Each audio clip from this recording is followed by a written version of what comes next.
Welcome to Telugu one. రాజకీయ ప్రతినిధులు నోరు జారిన ఆవేశంతో విపరీత వ్యాఖ్యలు చేసినా తగిన మూల్యం చెల్లించాల్సి ఉంటుంది. ఇప్పుడు కాపు ఉద్యమ నేత ముద్రగడ పద్మనాభానికి అటువంటి పరిస్థితే ఎదురైంది.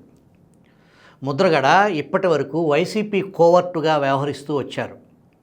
కాపు రిజర్వేషన్ ఉద్యమం పేరుతో వైసీపీకి పాలేరు కంటే ఎక్కువ ఊడిగం చేసిన ఈ మాజీ మంత్రి నా జాతి అంటూ గుండెలు బాదుకుని పళ్ళేలు పగలగొట్టి పురుగుమందు తాగి చనిపోతా అని బెదిరించి ఒక్కసారిగా తునిలో రైలు తగలబెట్టే వరకు అన్నీ వైసీపీ స్క్రిప్ట్ ప్రకారం జరిగినవే అని ప్రజలు ఒక నిర్ణయానికి వచ్చారు. ముఖ్యంగా కాపులు, అందున యువతకు ఈ వృద్ధ నారీ ప్రతివత గుట్టు తెలిసిపోవటం ముద్రగడ పన్నాగం పనిచేయలేదని రాజకీయ విశ్లేషకుల అభిప్రాయం.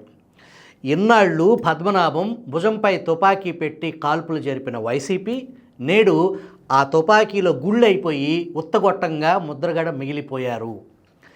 జనసేనాని పవన్ కళ్యాణ్ విషయంలో తప్పటడుగులు వేశారనే చెప్పాలి. ఎన్నికల సమయంలో పవన్ కళ్యాణ్ నిర్వహించిన వారాహి యాత్రలో కాకినాడ సిటీ ఎమ్మెల్యే ద్వారంపూడి చంద్రశేఖర్ రెడ్డిని లక్ష్యంగా సంచలనాత్మక వ్యాఖ్యలు చేశారు. పరిస్థితి ముదిరి పాకాన పడుతున్న సమయంలో ఒక్కసారిగా ముద్రగడ ద్వారంపూడికి మద్దతుగా వ్యాఖ్యలు చేసి కాపు వర్గాల్లో వ్యతిరేకత మూటగట్టుకున్నారు.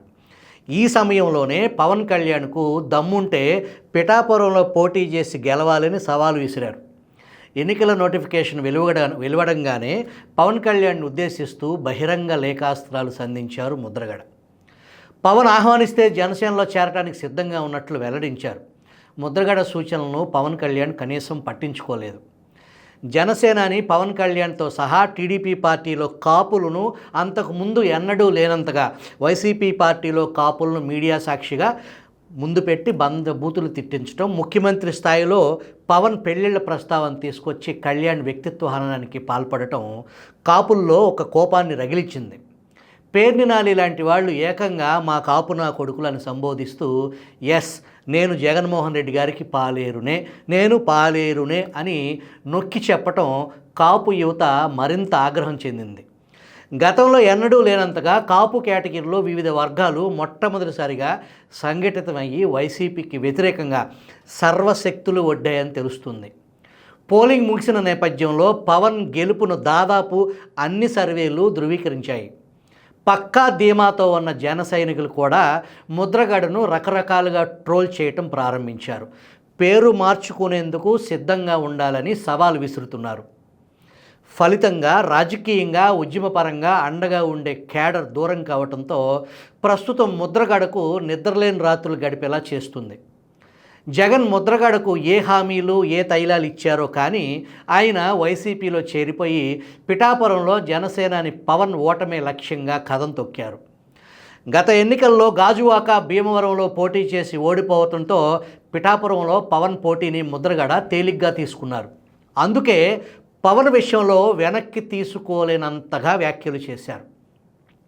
జనసేనాని గెలిచే ఛాన్స్ లేదని, ఒకవేళ గెలిస్తే తాను పద్మనాభరెడ్డిగా పేరు మార్చుకుంటానని సవాల్ చేశారు. అయితే అనూహ్యంగా తన కుటుంబం నుంచే ముద్రగడకు వ్యతిరేకత ప్రారంభమైంది. సొంత కుమార్తె పవన్కు మద్దతు తెలిపారు. అప్పుడు కూడా వైసీపీ పెద్దగా స్పందించలేదు. ఆ తర్వాత రాను ముద్రగడకు అధికార పార్టీ నుంచి ఆశించిన స్థాయిలో మద్దతు లేకుండా పోయింది.